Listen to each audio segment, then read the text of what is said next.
Di ko alam bakit ganito kalambot ang puso ko. Di ko alam bakit ang babaw ng luha ko.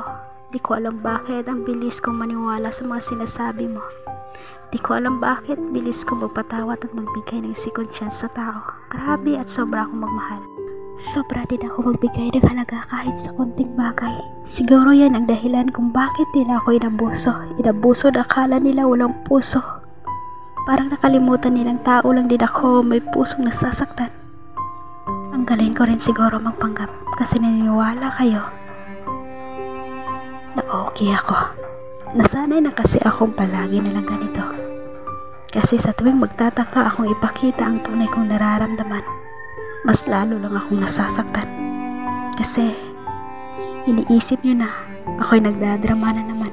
Kaya mas okay na palagi akong okay sa paningin ninyo. Pero minsan nakakapagod na rin. Nakakapagod ng umiyak ng palihim. Nakakapagod ng iiyak ng walang tinig. Nakakapagod ng umiti na sa likod nito nasasaktan naman talaga ako. Hanggang kailan ako ganito? Hanggang kailan ako magpanggap na okay ako? Hanggang kailan ako manalangin na sana pahalagaan niyo ako? Hanggang kailan? Alam ko naman na hindi niyo maintindihan ang mga nararamdaman ko kasi wala kayo sa sitwasyon ko, pero pakiusap. Sana huwag niyo nang dagdagan pa. Huwag na kayong gumawa ng kwento na hindi ko naman ginagawa. Kasi nakakapagod na. Sobra. Pagod na kasi akong ipagtanggol ang sarili ko. Hiling ko sana bago pa man ako tuluyang sumuko. Napagtanto niyo sanang tao lang rin ako. Kailangan ko rin ng sandigan sa tuwing malulungkot ako. Kailangan ko rin minsan ng yakap ninyo.